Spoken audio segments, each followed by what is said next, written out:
Good day, Kavibal, and welcome to our Speakers Demo Reel webinar series. For the demo teaching today, the topic will be on Pambansang mga Bayani, Tagumpay ng Ating Lahi. Before we begin, take note of the following reminders. We will be posting the Zoom link in the comment section, and the first 5 participants to join the Zoom meeting will be allowed to have close interaction with the speaker during the session and have an open forum after the demo teaching. The first 5 participants will serve as the students for the speaker's demo reel and will get a copy of the speaker's presentation at the end of the webinar. For those who will be chosen, make sure your microphones are turned off until asked to turn on, and you make sure that you participate actively to get a copy of the speaker's presentation.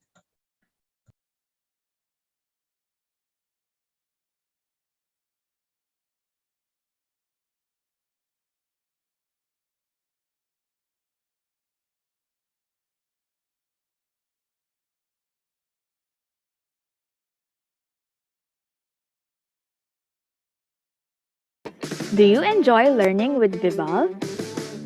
Make your experience even more exciting by becoming a Vibal Group fan. Exclusive perks await fan subscribers. Get access to exclusive webinars. Enjoy free teaching resources. Check out exclusive content. Get discounts on Vibal products. All of these for only 55 pesos a month. Exciting, right? Subscribe as a fan now. Here's how. Visit, click, follow. First, visit Vibal Group's Facebook page.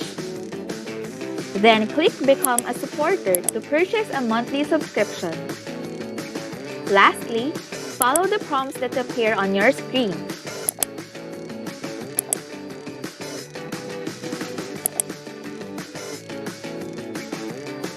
But don't confuse this for top fan. Nuh-uh, it's a different thing. You need to follow the easy steps. Visit, click, follow. Be a Vibal Group fan and enjoy exciting perks today.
Good day again, Kavibal. Welcome to our Speakers Them Real webinar series. For the discussion today, the topic will be on Pambansang mga bayani, tagumpay ng ating lahi.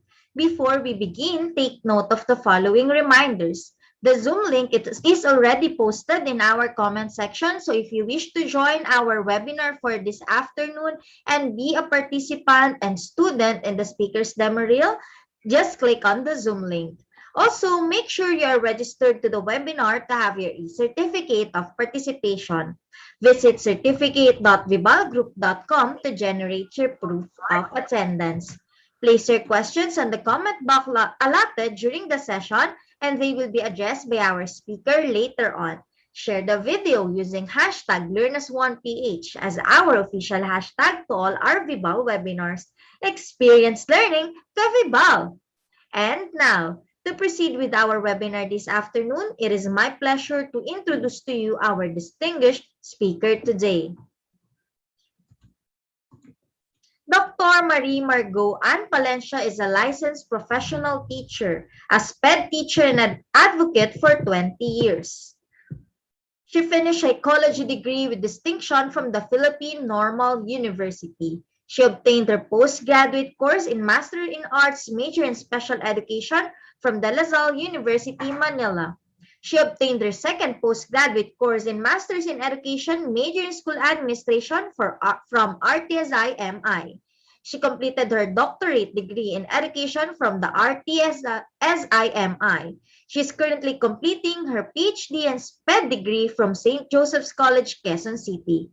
Currently, she is the school principal of a progressive education preschool, Kids Coco in Ortigas. And lastly, she is the executive director of Academic Training and Learning Center in Quezon City. Ladies and gentlemen, let us all welcome our dear speaker, Dr. Marie Margot Ann Palencia.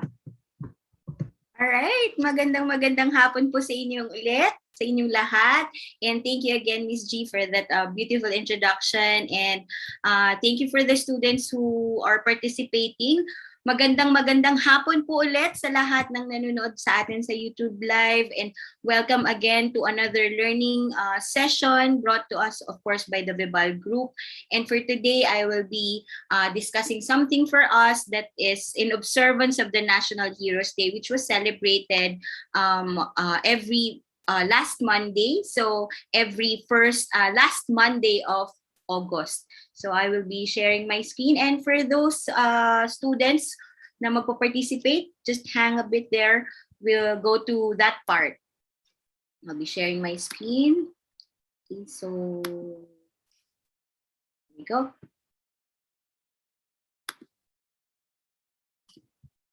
So for today's demo reel, so it's similar to a demo teaching.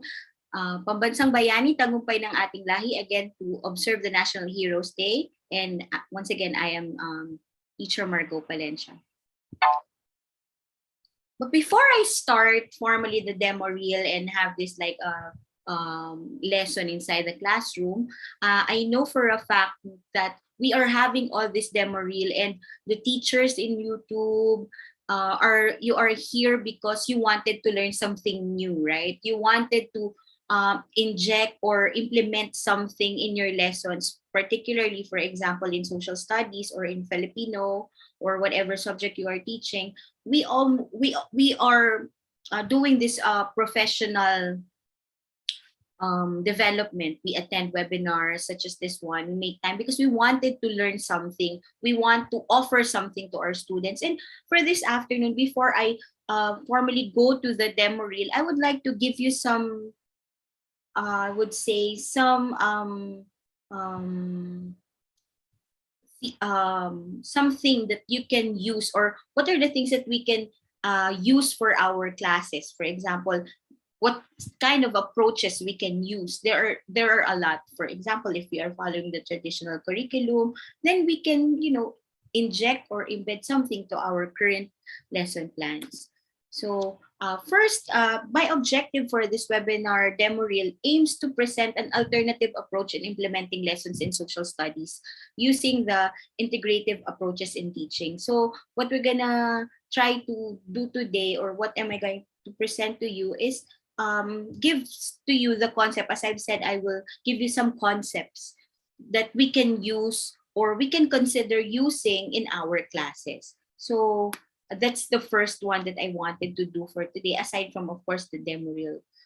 So what is an integrative teaching approach? So I hope that you teachers can consider this in your teaching, whether you are teaching social studies, you're teaching reading, English, science, math. We can all use integrative teaching approach. So if you have your paper and pens with you and you want to dig into details about this, you can just, take this down, integrative teaching approaches or integrated curriculum. You can make use of this so that we can maximize the time that we have in our classes. For example, I know that since we had this pandemic learning mode approach, or the online or the blended, or like synchronous and asynchronous, we really lack of time, or we don't really have so much time to discuss for our kids. Therefore, we can use some approaches wherein we can save time, and integrative teaching approaches can give us this type of saving of the time that you are going to teach to the students. So integrative teaching approach, basically, in its simplest conception or concept, it is about making connections, because everything that we are learning, and even the Department of Education is pushing us to go for lifelong learning, learning that we can actually use for our lives, right? It means that it can be used for the real world, or can be connected with the real world. So basically, there's no harm in using integrative teaching approach, because this can make connections from one subject to another subject, or it could be interdisciplinary subject, it could be multidisciplinary. So I am encouraging everyone to make use of this also. Like, we can make use of this to bring the creativity of our students, instead of just in social studies, instead of just memorizing timelines. We can do something, we can bring out their creativity, we can use something on geography, so that they will be able to relate to what is happening in the world. We can even relate this to current events. So this is what we call integrative teaching approach, and I'm encouraging everyone to look at this type of approach, and maybe we can use it in this school year that we are into, since we are just starting. Especially, I know for a fact that araling panlipunan or social studies is a little hard for our children, na madaling makalimutan, medyo hindi ito yung kanilang mga favorite subjects. So let us always remember that student achievement is there if they have focus. So let us try to embed something in and make school more relevant and fun. Kasi syempre, if we know what is this for, how can we make use of this, then the students will have some interest on it. So they will have this intrinsic motivation. And I believe that intrinsic motivation for our kids is also very important. Okay, so please take note of that integrative teaching approach. And there are 3 types of integration curriculum. So we can use the multidisciplinary approach, we can use the interdisciplinary, or we can use the transdisciplinary. So I will not dig into the details of this, but these are the things that you can use in your classes. So please, kasi di ba may mga moments po tayo, mga ka-teach na parang nakakalimutan na natin, or hindi na natin alam what approaches. Especially now, we have to do performance-based tasks, we have to do project-based assessments. So maybe we can make use of this. Okay, so just to give you an overview. So for example, an interdisciplinary approach, it connects different subdisciplines and their relationship to the real world, which is very, very much needed in this time, right? So for example, we can have reading, language, arts and writing all together in one lesson. We can have biology, physics, and chemistry all together, or history, geography, and economics all together. And then according to a study, this program, when we use this integrative approach, there is really a positive impact on the students who participate. So let us try some approaches also. That's why in this demo reel, I am sharing with you this concept. In our practice in our school, we do this. We do integrative approach together with the thematic unit. So I hope that you can also look into that. Right. So let's. So just to give you an overview, this is what it looks like: the interdisciplinary, multidisciplinary, and transdisciplinary. Okay, now let's go to the demo reel. So we will try our best to make use of an integrative approach. Pero when we do integrative approach po, hindi kailangang sasabihin na, ito math to, ito language arts to, ito reading to. Hindi. Ibig sabihin po, ipapaloob lang natin. Like for today, we're trying to make interdisciplinary wherein history together with some politics and at the same time geography, like locations. So we're gonna do that today. So we call that interdisciplinary approach. So I would like to say good afternoon. Magandang hapon sa aking mga mag-aaral. Nandiyan na po ba tayo? Pwede po tayong mag-unmute ng ating mga microphone.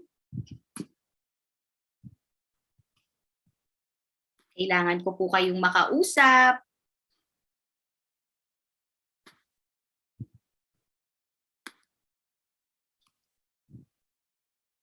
Teachers, are you there? You are here to participate. So I'd like to call, ayan, sino ba mga nandito?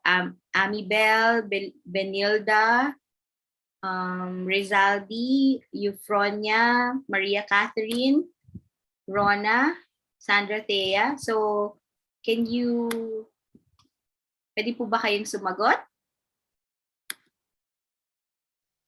Hello, ma'am. Good afternoon po. Ayun. Sino po ba yung sumagot? Pakisabi po yung pangalan.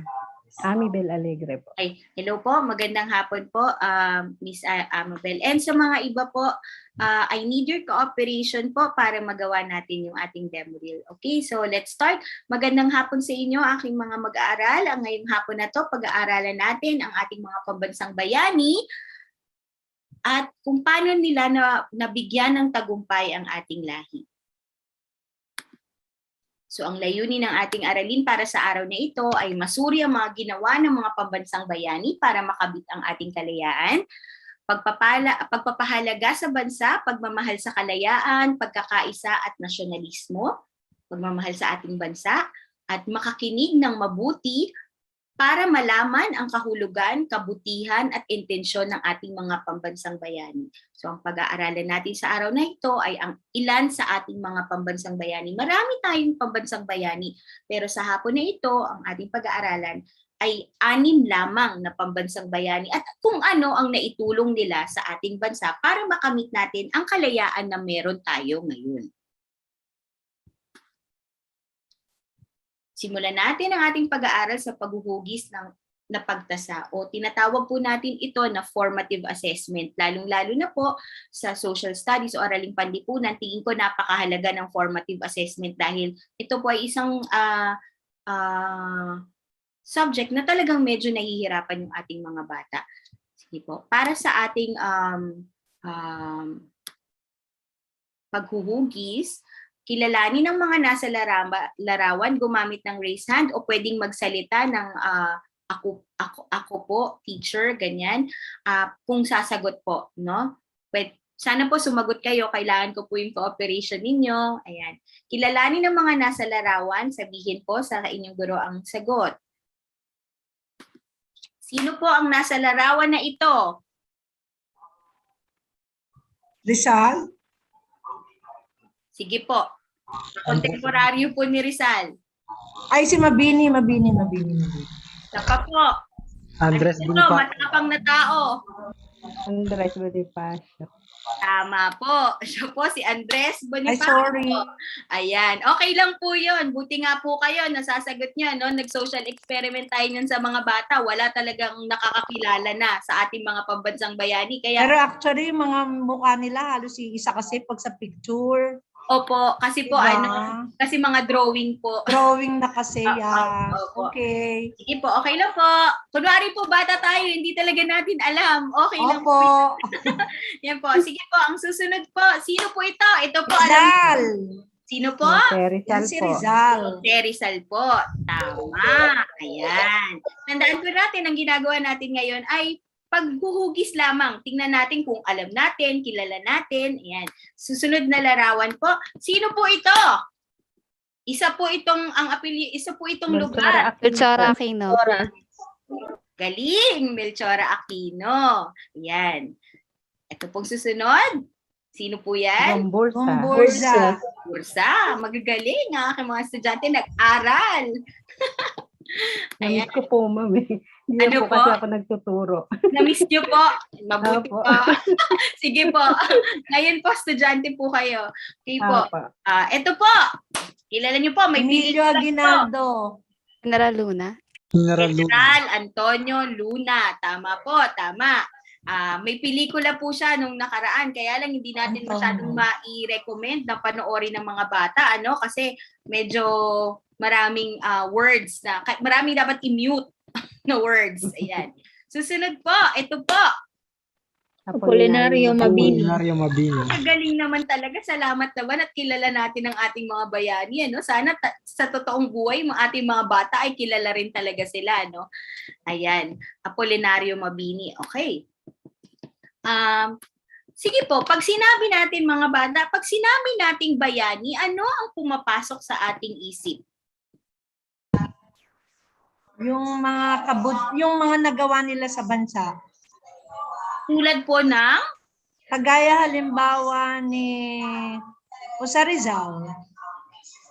ano po ba ang nagawa? Talagang siya ay naging bayani kasi hindi nga siya gumamit ng mga deadly weapons. Ang ginamit niya ay yung mga patilingaga sa pamamagitan ng paggawa niya ng libro, di ba? Yung LPD at saka No Limit Tangere. Tama po ba? Tama po. Kasi hindi ako social studies teacher. Okay lang po yun. Mas maganda nga po yun. Hindi kayo social studies. Ayan po, sabi ng inyong kamag-aral, nagbuwis ng buhay para sa bayan. Tama, ang mga bayani ay nagbubuwis ng buhay para sa bayan. Kasi ang buhay ay mahalaga para sa isang tao, di ba? Hindi niya basta-basta ibibigay yon para sa kung kanino lamang, pero ang ating mga bayani, kaya sila tinawag na bayani, kaya natin sila tinatawag na nagtagumpay ang ating lahi sa kanila dahil sila ginawa nilang ibuwis ang kanilang buhay para sa bayan, para sa atin, para tayo ay makatamasa ng kalayaan kung bakit may Pilipinas ngayon, no? Sinasabi din dito ng isang kamag-aral niyan, si Resadi, na sinasabi niya na may pag-ibig sa bayan, no? Kumbaga, may magpapahalaga, gusto nila na magkaroon ng sariling kasarinlan ang Pilipinas noon. Gusto nila na magkaroon tayo ng sariling gobyerno. Ayan, sabi ng inyong kaklase, si Maria Catherine, sabi niya may kontribusyon na naibigay sa ating bayan. Tama, mga magagandang kontribusyon na ibibigay nila para tayo ay magkaroon ng kalayaan. Ang pinaka-tinutukoy ng ating tagumpay o yung pag-uusapan natin sa hapon na ito, ang tagumpay na sinasabi natin ay yung tagumpay na tayo ay naging malaya. Sa mga nakaraang pag-aaral natin, kung inyong matatandaan, tayo ay sinakop ng iba't ibang mga bansa, iba't ibang mga tao. Tayo ay sinakop ng mga Espanyol sa mahabang panahon. Tayo ay sinakop ng mga Hapon. Tayo ay sinakop ng mga Amerikano. Hanggang ngayon, hindi ko alam kung may pagsakop pa rin nagagawa sa ating Pilipinas. Pero ngayon, sa ating nangyayari sa ating bansa, ano, mga mahal kong estudyante, ang sumasakop sa ating bansa ngayon? Ano yung meron tayong kinakaharap na problema sa ating Pandemya. Tama. Maaring hindi man tayo ngayon sinasakop ng mga ibang nasyon o ng ibang bansa o ng ibang tao, pero ngayon tayo ay nasasakop at nalilimitahan no ng pandemya na kinakaharap natin. At may mga tao rin na masasabi natin may mga kontribusyon na nagbibigay sa ating bayan, may pag-ibig pa rin sa bayan, nagbubuwis pa rin ng kanilang buhay. Pag-uusapan natin yan mamaya. Sabi pa ni Binilda, sumagot din siya, no? Sabi niya, naghahangad ng kalayaan at kaunlaran para sa ating bansa. Sige, bago natin ipagpatuloy ito, meron akong isang tanong sa inyo na So, ibig sabihin po ba kapag ikaw ay willing na magbuwis ng buhay, kapag ikaw ay nagpapakita ng pag-ibig para sa bayan, kapag ikaw ay may magandang kontribusyon na naibibigay sa ating bayan, kapag ikaw ay naghahangad ng kalayaan sa isang problema o ng kaunlaran para sa ating bayan, pwede ka po bang matawag na bayani? Pwede po ba? Opo. Pwede po, tama po. Kasi meron na rin tayong mga tinatawag ngayon na mga makabagong bayani na nagsasakripisyo para sa kanilang bayan. Sige.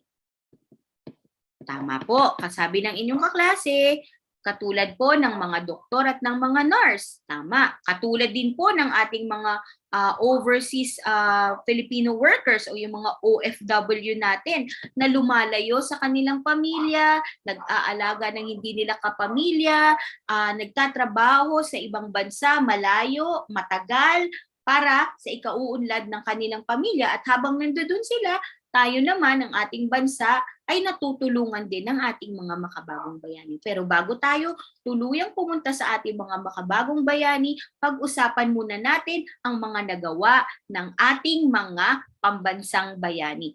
Sige, may isa pa akong katanungan. Sa mga nakaraan nating pag-aaral, naniniwala ba talaga kayo na ang mga pambansang bayani ay may nagawa sa ating bayan?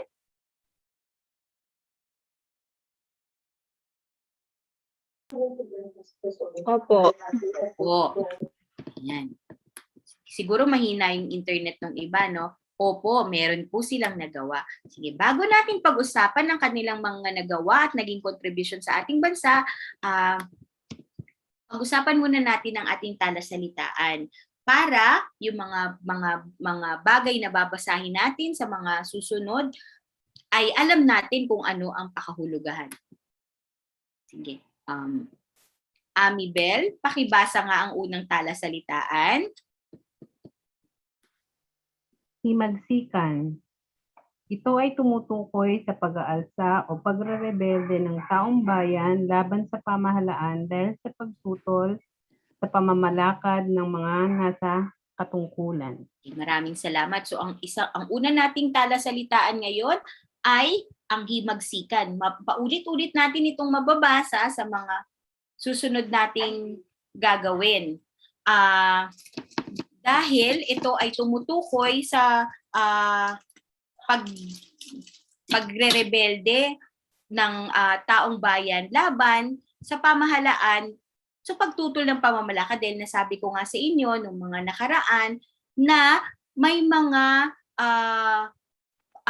pagtutol na naganap dahil nga tayo ay sinasakop at may mga nangyaring himagsikan. So kapag ang isang grupo ay nag-aalsa at nagre-rebelde, nagkakaroon tayo ng paghihimagsik. O sa makabagong panahon, ito ay tungkol sa katulad ng mga nagrarally, sa kalsada, nakikita natin, sila ay may mga pinaglalaban, yun din ay isang uri ng himagsikan. Kaya lang ang pag sinabi nating himagsikan, ito ay matagal o malawakan. Okay? Sige, pangalawa, si Rezaldi, pwede po bang pakibasa? May internet po ba para mabasa? Sinong gustong magbasa ng ikalawang talasalitaan? Pumukaw, Sige po. gumising o umudyok, Makikita din natin ang salita ni ito sa mga susunod nating basahin. Pumukaw. Ito yung gumising, no? Gumising dun sa pakiramdam o gumising dun sa damdamin o tinatawag natin na umudyok. Yan, salamat. Pakibasa po ang pangatlo. Nagkanlong. Yes. Nag-alaga o kumalinga. Nagkanlong, ito ay isang malalim na salitang Filipino. Nagkanlong, hindi na nga natin ito masyadong ginagamit ngayon, pero ang ibig sabihin ng nagkanlong ay nag-alaga o kumalinga. Katulad ngayon, sino ba ang nagkakanlong sa ating mga kababayan na merong sakit? Yung ating mga doktor, yung ating mga nurse, at saan ito ginagawa sa ating mga ospital. Okay. At ang huling talasalitaan para sa hapon na ito, salitang idawit. Maaari po bang basahin? Idawit, ibilang, isali o isangkot. Bilang, isali, o isangkot. Tama. Maririnig din natin ang salita nito dahil marami sa ating mga pambansang bayani kaya nagbuwis ng buhay ay naibilang o naidawit, naisali o naisangkot sa mga bagay na hindi naman din talaga nila ginawa. Pero naparusahan, pero dahil sa kanilang mga ginawa, ito rin ay pumukaw sa damdamin ng ating mga kababayan o ng mga kapwa natin Pilipino noong panahon ng himagsikan. Sige nga po, pakiulit nga yung ating mga talasalitaan sa hapon na ito. Ano ang una nating talasalitaan? Pakibasa po. O naman, Himagsikan. himagsikan. Ito ay tumutukoy sa pag-aalsa o pagre-rebelde ng taong bayan laban sa pamahalaan dahil sa pagtutol sa pamamalakad ng nasa katungkulan. Sige. Pumukaw, gumising o umudyok, nagkanlong, nag-alaga o kumalinga, at idawit, ibig sabihin ay ibilang, isali o isangkot. Maraming salamat. Ngayon, ang ating pag-uusapan na natin ang ating mga bayani at ang kanilang mga nagawa. Ang una nating pag-uusapan ay si Andres Bonifacio. Nasa pera din siya eh. Alam niyo ba kung nasan siya sa ating pera? Nasan si Andres Bonifacio?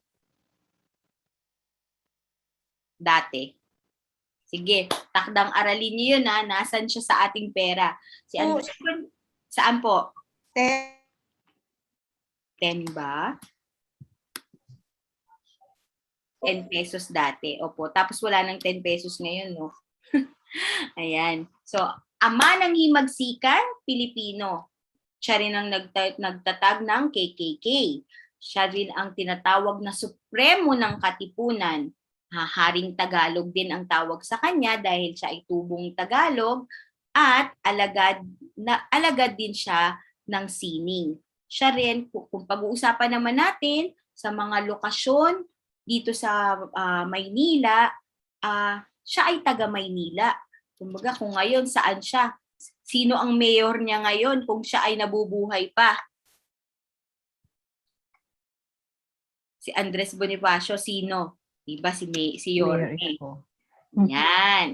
So, si Andres Bonifacio, isa siyang taga-sunod o tagahanga siya ni Jose Rizal. Binabasa niya yung mga sanaysay, yung mga tula, yung mga ginagawa ni Jose Rizal.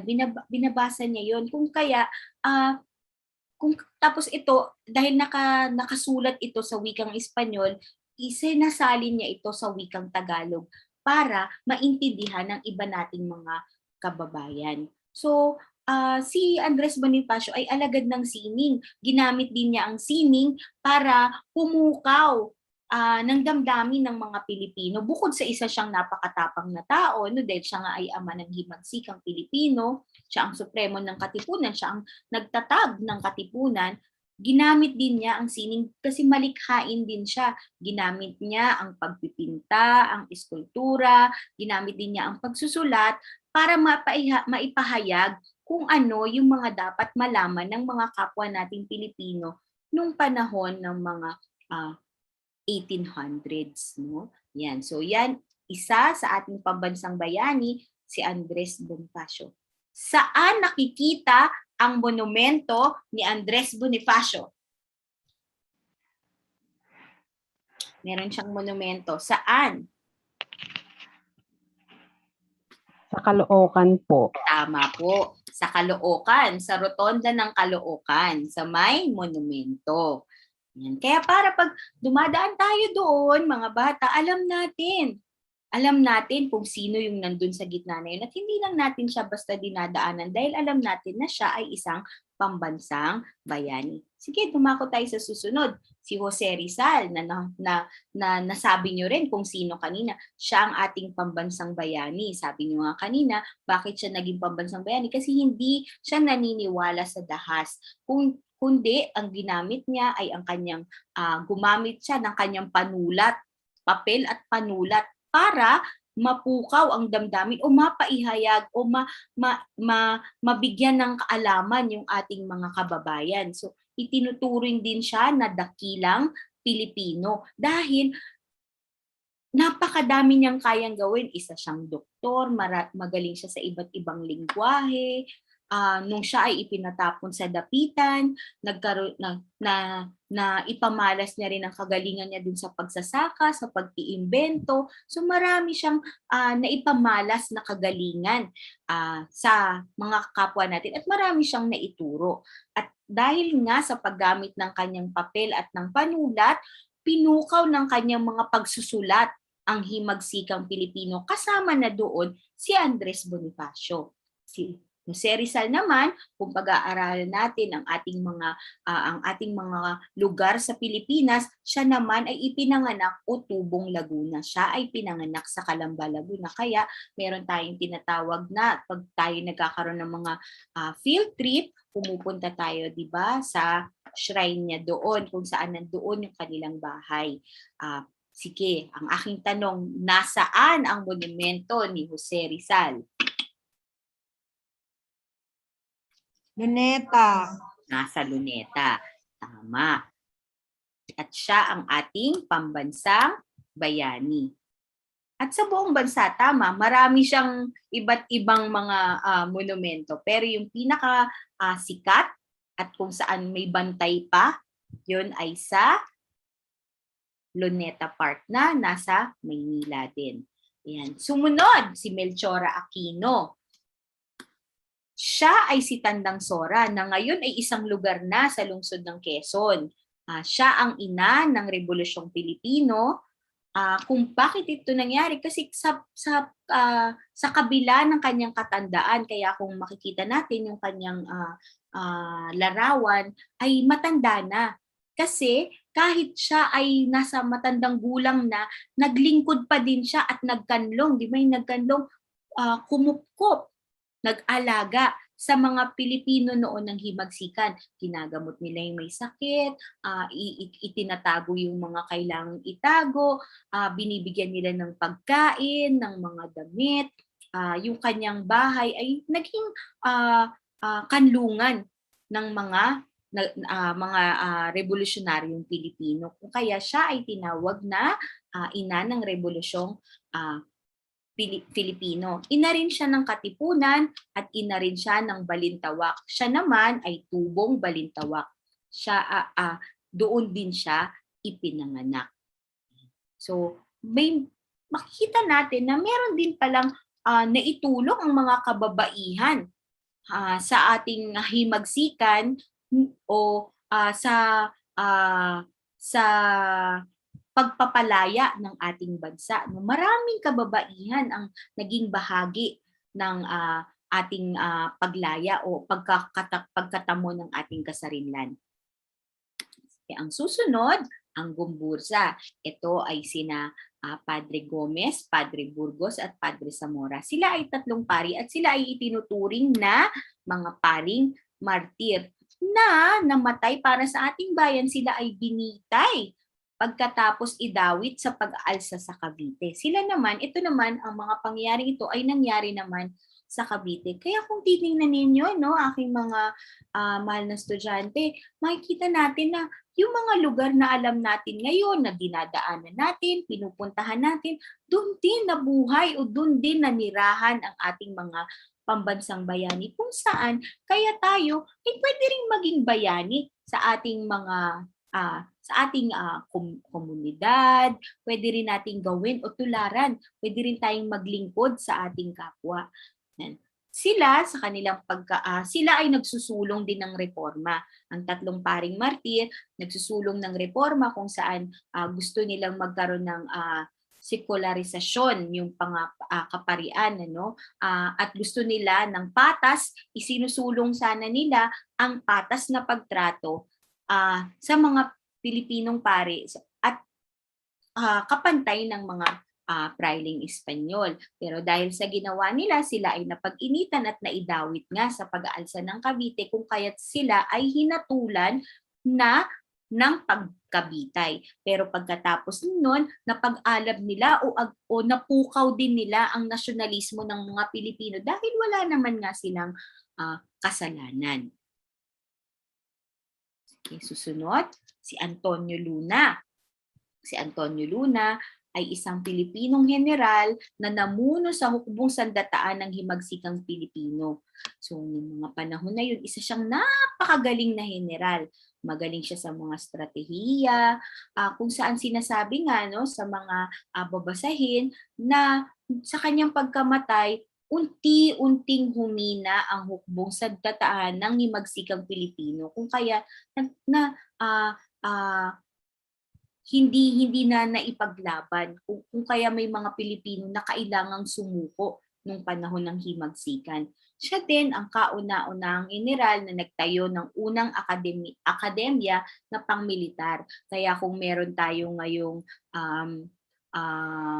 PMA, meron na tayong PNPA, yan ay nanggaling mula sa pagtatatag ng Pilipinong general na si Antonio Luna. Siya naman ay tubong Binondo, Maynila. Pag tinitingnan natin ngayon, isipin mo yung kung saan tayo bumibili ng mga pagkain na mga Chinese food, 'di ba? Sa Binondo marami ay nakita mo. Pero noon pala, doon pala pinanganak.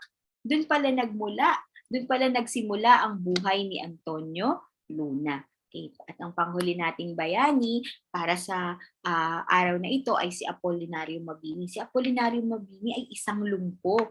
Pero isipin natin, talagang isa siyang tunay na bayani dahil sa kabila ng kanyang pagkalumpo, sa kabila ng kanyang kahinaan o kahirapan, sa kanyang physical na pangangatawan, hindi ito naging hadlang para makapaglingkod pa rin siya sa kanyang bayan. Siya ang tinaguri ang utak ng himagsikang Pilipino dahil sa mga kanyang mga akda. Siya rin ay isang abogado kung saan natulungan niya ang himagsikang Pilipino sa mga batas, sa pakikipagkasundo, sa paggawa ng mga kontrata, naging bahagi siya, naging katulong din siya ni General Luna. Siya ang utak ng himagsikang Pilipino, tinatawag din natin siyang dakilang lumpo, at si Apolinario Mabini naman ay tubong Tanawan, Batangas. Pag tinignan natin, iba-iba yung kanilang mga lugar.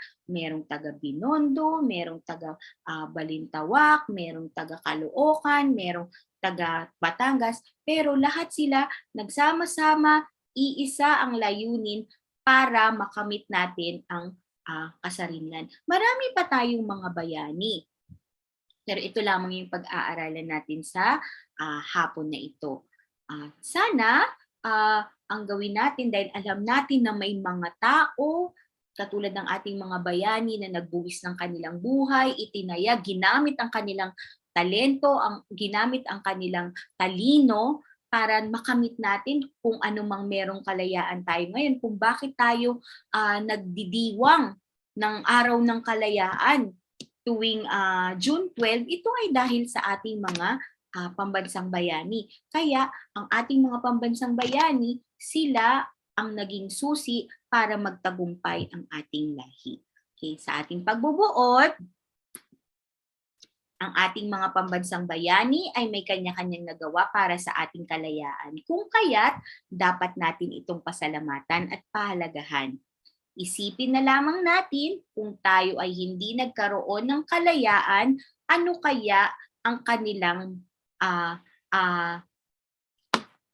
kung kaya ang kanilang mga ginawa ay ang susi ng ating tagumpay. So, sana bilang mga bata, bilang mga Filipino, dapat natin laging balikan na tayo ay may kailangan ding gawin para sa ating bayan o ipagpatuloy ang mga ginawa ng ating mga pambansang bayani para makatulong din tayo sa ating bayan.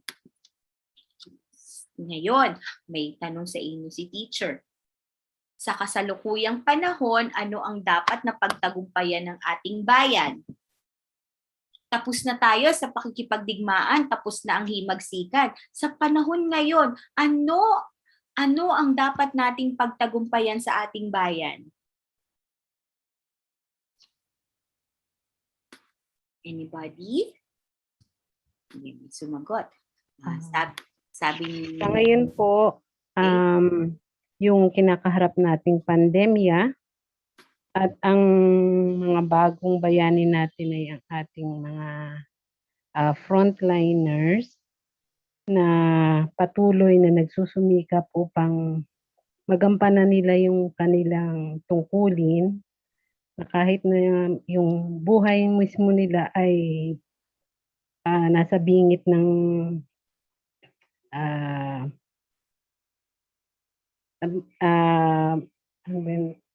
hindi ko maano yung Tagalog term. Po, kumbaga, sige po, kahit pwede kayo mag-code switch. Kahit po nasa bingit sila ng ng kamatayan o ng bingit ng syempre po na kapahamakan, tama po.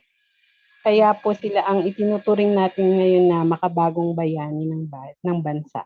Maraming salamat. Sabi din dito ni Catherine, pagtugon sa pandemya, tama, ito ang kasalukuyan na pinaglalabanan, no, o pinagtatagumpayan na naman ng ating bayan. Sabi naman ni Rizaldi, korupsyon, tama, dahil sa kabila ng ating mga kinakaharap na problema, kinakaharap na kakulangan, meron pa rin tayong mga balita ng korupsyon. Sabi ni Benilda, ang pandemyang COVID. Sabi ni Rona, pakikipaglaban sa pandemya na kinakaharap ng ating bansa. At sabi naman ni Benilda, kahirapan na dadanasan ng karamihan. Totoo. Ito ang mga kasalukuyang dapat nating pagtagumpayan bilang isang bayan. Yun nga, no? Yung tama. Marami talagang naghihirap, maraming walang trabaho, at yan, sino ba ang ating mga makabagong bayani? Tama, sabi ninyo, ang mga doktor, ang mga nurse, mga OFW, hindi lamang po yung ating mga frontliners, yung hindi lang doktor at nurse, yung mga pumapasok para maglinis ng ating mga ospital. Kasi kung wala sila, hindi naman yun magagawa lamang lahat ng o yung ating mga naglilinis, yung mga ating nagluluto sa mga kusina. Tama, mga guro din po dahil sa totoo lang ang mga kaguruan ay kasama sa listahan ng APOR o ng mga persons with authority na lumabas, no? Ibig sabihin, essential tayo, essential ang mga guro. Kaya dapat maging proud tayo pero mag-ingat din. Sige. So maganda ang inyong mga sagot at yun yung gusto nating maintindihan natin ngayong araw na ito, no, na tayo ay pwede ring maging makabagong bayani kahit tayo ay bata, kahit tayo ay nasa bahay. Sige. Ngayon, magkaroon tayo ng pangkatang gawain. Okay. Ilan ba ang ating mga mag-aaral?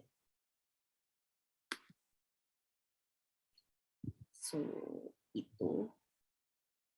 Sige, magkaroon po tayo ng groupings. Para po sa aming mga nanonood sa YouTube, pwede po natin itong gamitin. Magkaroon po tayo ng breakout session. Miss G, pwede pong pa-host po ako. Salamat po.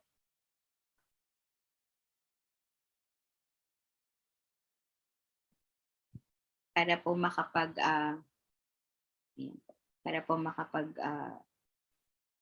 breakout po ako. Thank you.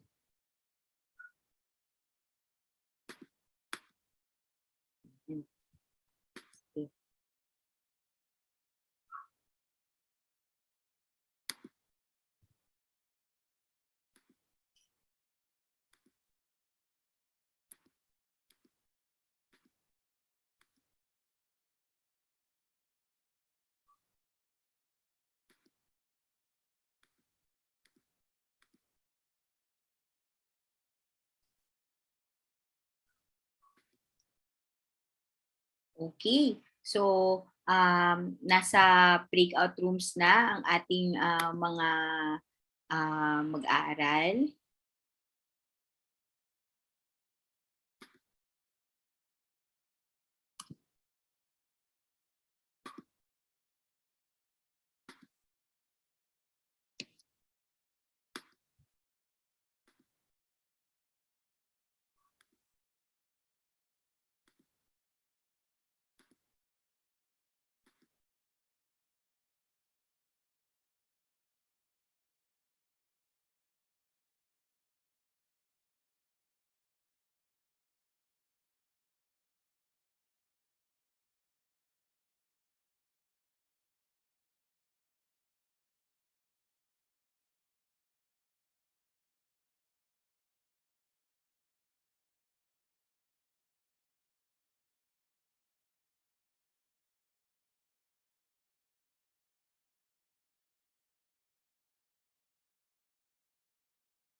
Yun po. Para po sa ating mga viewers, ito po yung mga pwede ninyong ipagawa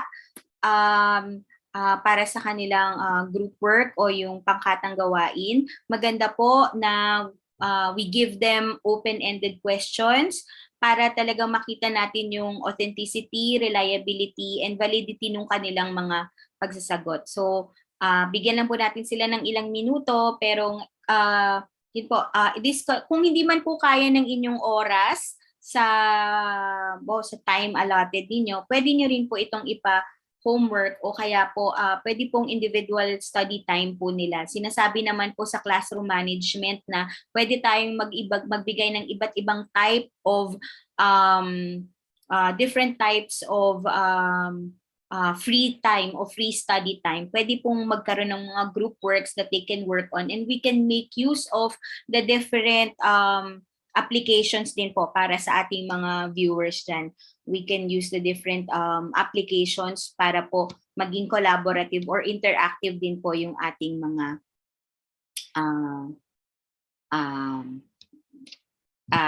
mga klase or sessions po. And we just give them some minutes, and then the next po para din sa inyo, so this won't take time. Pagkatapos po nito, pwede po tayong magbigay sa kanila ng takdang aralin. So ang takdang aralin po na pwede nating ibigay sa kanila kung saan, again, this is more of performance-based task. Pwede po silang sumulat ng tula at ilahad kung paano mapapahalagahan ang mga ginagawa ng ating mga makabagong bayani. Pwede nyo pong gamitin yung inyong mga learning platforms. Tulad po, pwede rin po ninyong i-upload ang kanilang mga tula sa kanilang mga Facebook group o sa inyong mga Facebook group bago po matapos ang susunod na linggo. So, ito po ay mga type of assignments that we can give to our students. Para kasi po alam ko na we have questions of paano ko malalaman kung talagang yung bata yung gumagawa. Dito po, kahit na may tulong ng magulang, pero sila pa rin po yung gagawa nito. Kumbaga, at least po, pwedeng pag-usapan ng magulang at saka ng bata kung paano po nila gagawin yung kanilang mga homework o assignment.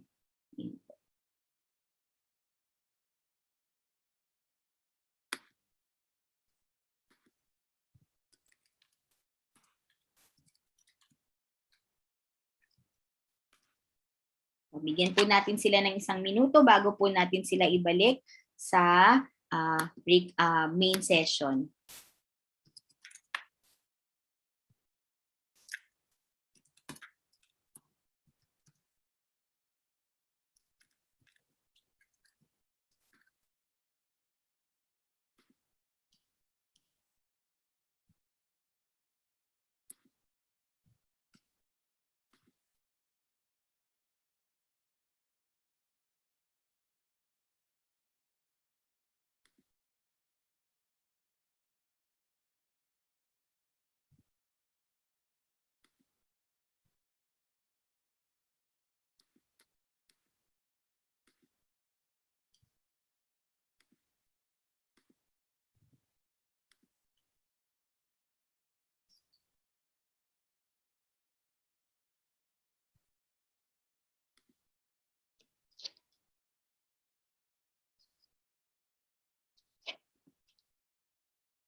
They will be here anytime soon.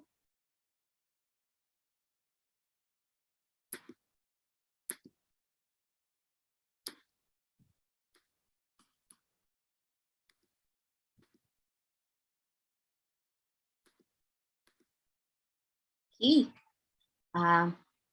Sino po ang magre-report ng kanilang mga nagawa o napag-usapan sa unang grupo?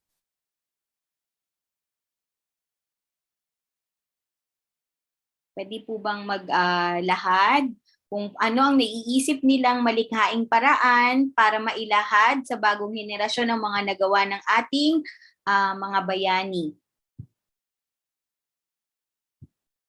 Sige po.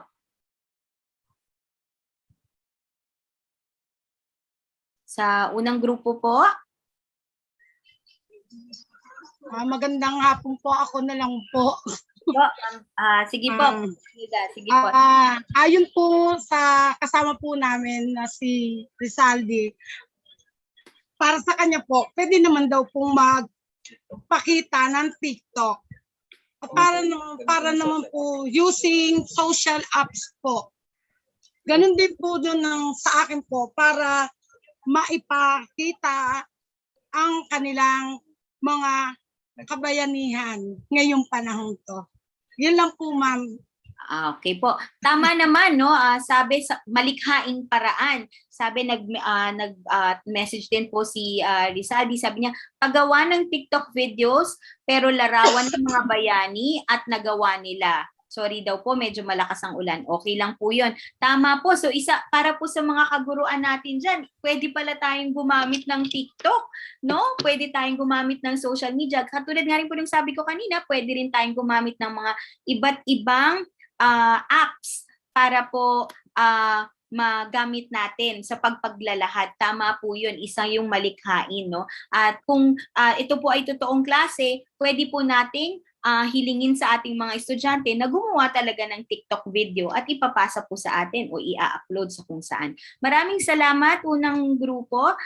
Bibigyan ko kayo ng isang masigabong palakpakan. Okay, sa pangalawang grupo, ang katalungan naman sa inyo o ang dapat ninyong gawin, ano naman ang pwede ninyong mga paraan na magawa para naman mapahalagahan ang ginagawa ng ating mga makabagong bayani sa panahon ng pandemya.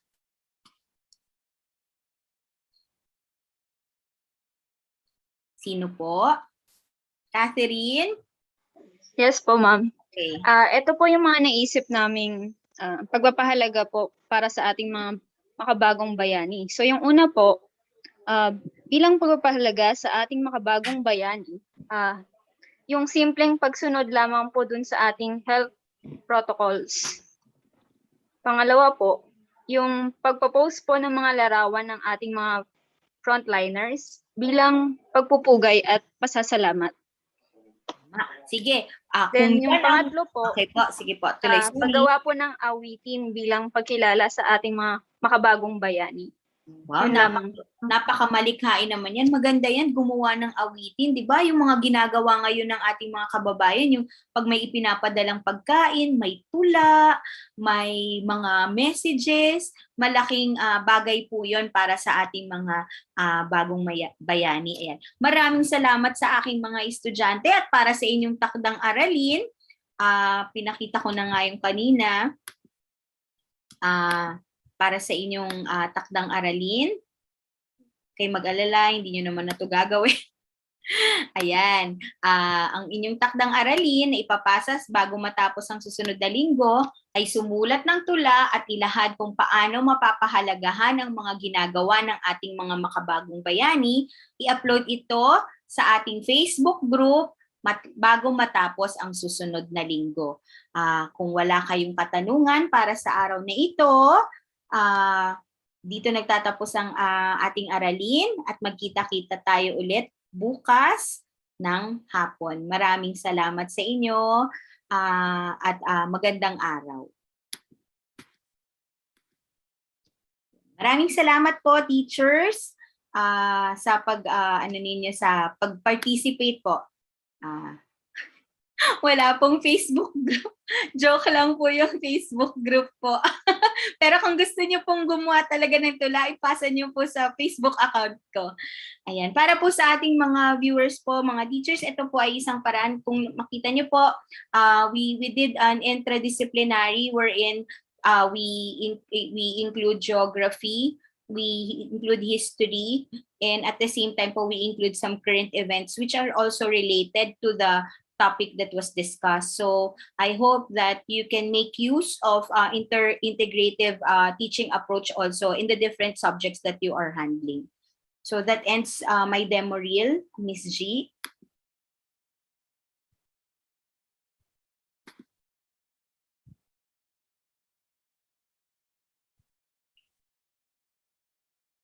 Ayun po.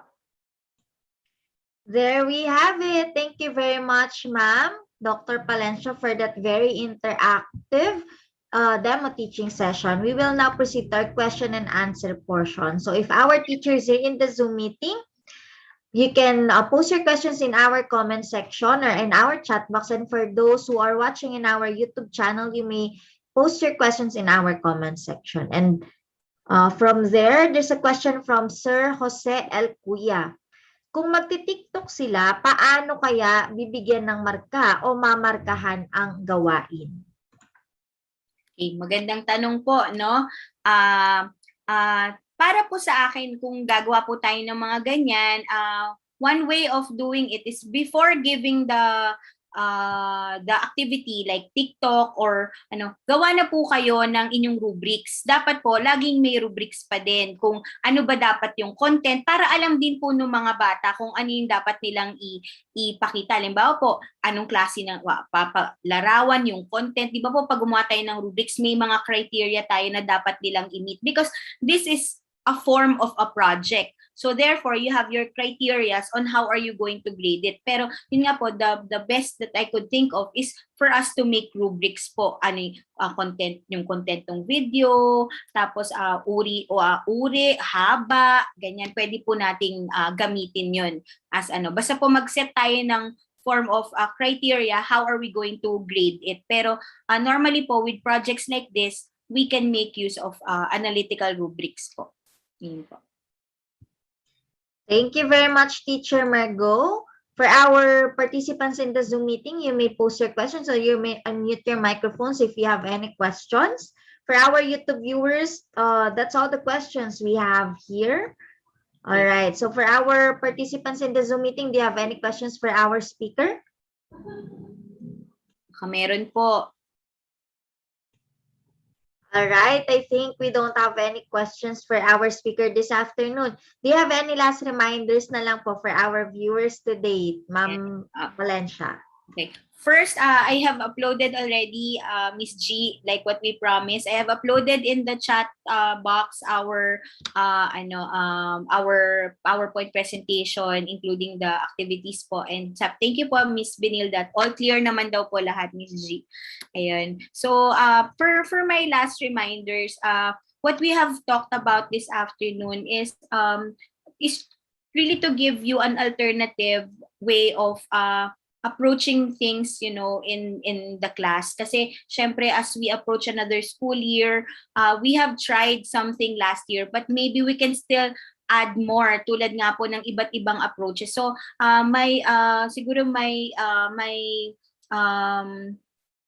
reminders or siguro I would say recommendation or suggestion, my suggestion to the teachers out there is sana po wag tayong matakot na gumamit ng ibang approaches, lalo na we always have these things na tinatanong natin, ano pa ba yung pwede nating ipagawa o kaya paano ba natin ma-assure na valid, reliable yung ating mga assessment. So, gawa po tayo kumbaga po, huwag tayong matakot mag-try na gumamit ng mga bagong approaches at mga bagong klase ng assessment. At isa nga po dito sa pinakita natin sa demo reel natin today is lalo na po sa mga subjects na medyo mahihirap, ini-encourage ko po yung ating mga teachers na gumawa ng diagnostic o ng formative assessment. Yun po yung una nating ginawa, yung pagtingin ng mga larawan kung kilala ba para po magawa natin yung activation of prior knowledge ng ating mga bata.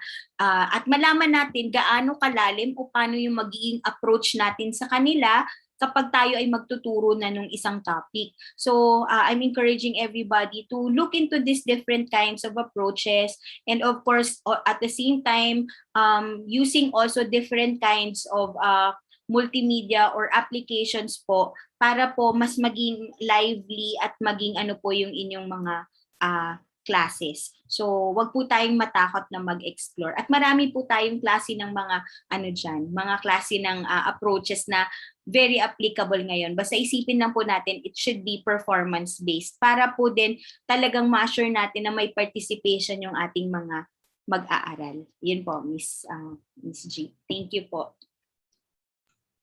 There we have it. In behalf of Ibal Group Incorporated, I would like to thank our speaker for today for this very interactive and insightful demo teaching session.